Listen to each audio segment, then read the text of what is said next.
Evening all, welcome to Kicking Dust. Right, what we're doing here today again is showing, I think, a bit more of kind of maybe the versatile role of the scout, and we're carrying on with our kind of 1.8 discussion.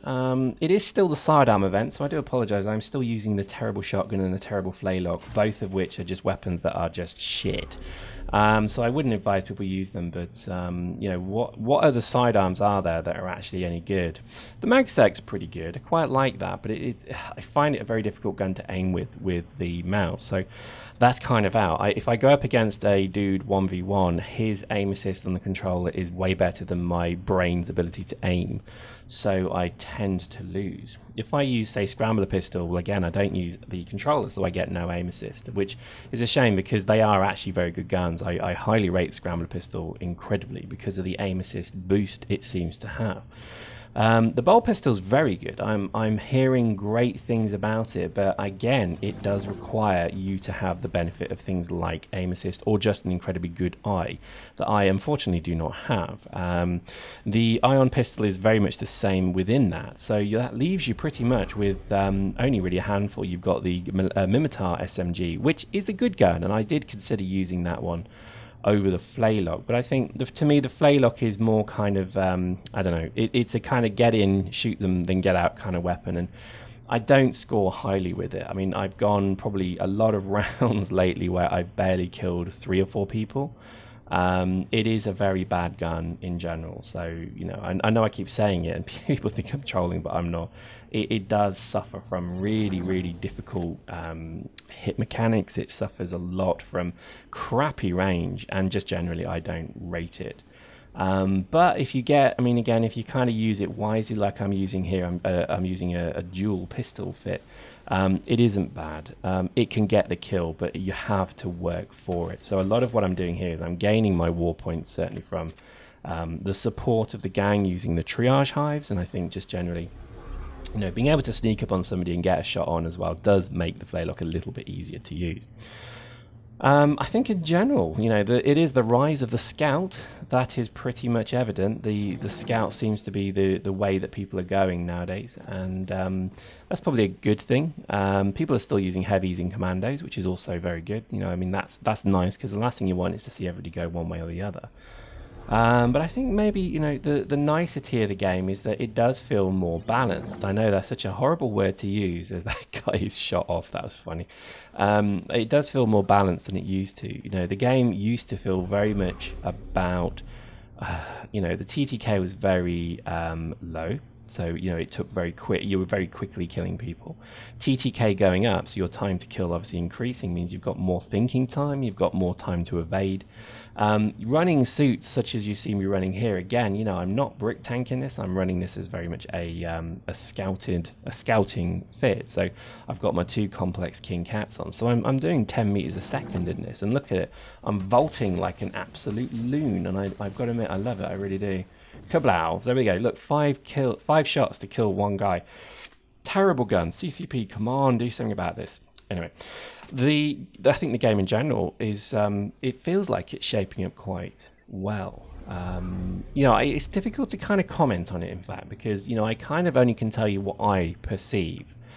And it's interesting because obviously, you know, I did see quite a few people not liking the railgun changes. Well, you know, I do understand. I know I did a bit of a troll video about that, but I do understand the frustration behind you skilling into something, getting good at something, and then them taking it away. That, unfortunately, is a real that's the real nature of these games, is that, you know, you have to balance some stuff, you know, and currently things like the railgun were very unbalanced, so they needed to be nerfed. I think there always going to be a debate over to what level, to how much, you know, to kind of where do you stop.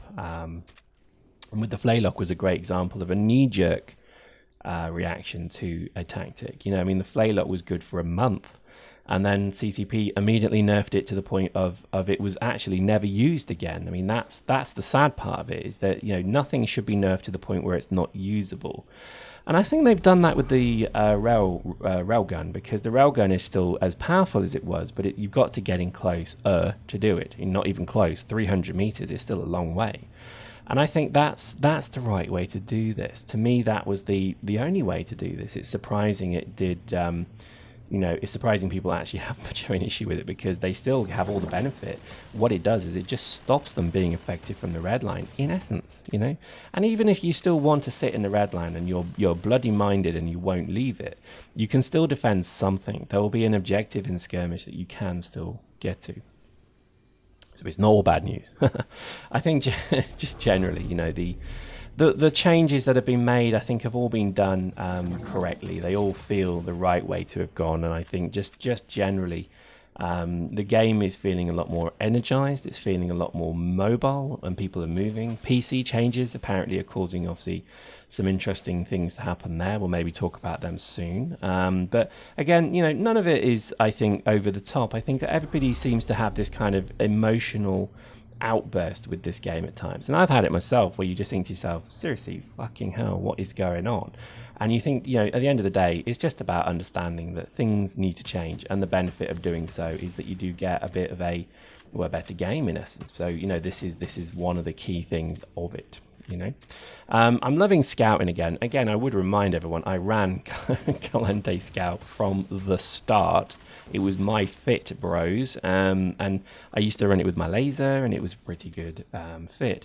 So to be back in it is pretty good. I did give the Mimitar a go when Uprising came out, because I did want to try maybe a slightly better fit, but I think the reality is that I've ended up with a good fit that I think complements it well. So a good range of scanning skills, a good range of armor skills, a good range of speed skills.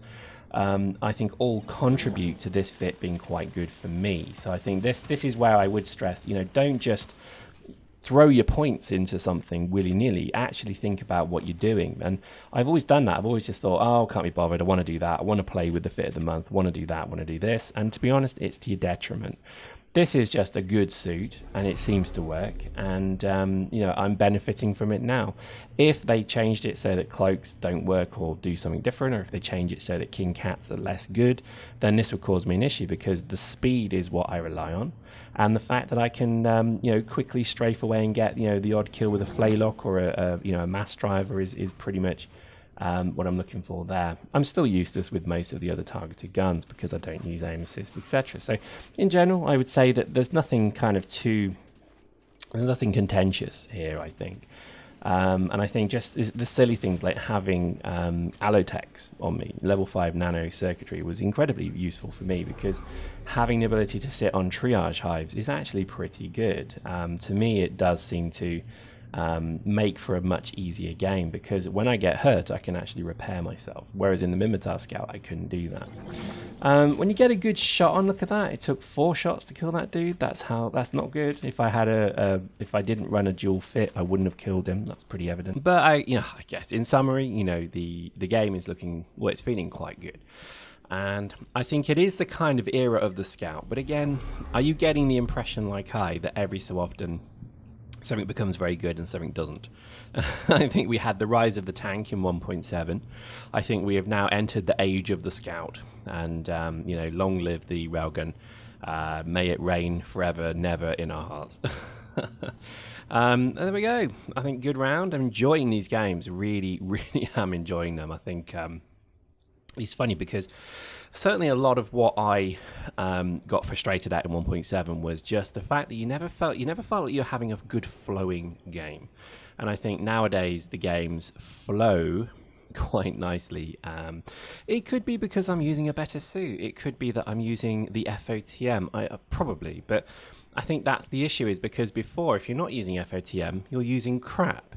And a Mimitar Scout is crap. And I think that was the issue back then. I'm not saying the crap now. They seem to be quite good now. But I think that was always the general frustration I had. In terms of ISK as well, you know, the ISK value is also going relatively well. I'm losing probably more. I'm losing less than I certainly earn per round. But anyway, there we go. Hope you enjoyed that. See you next time.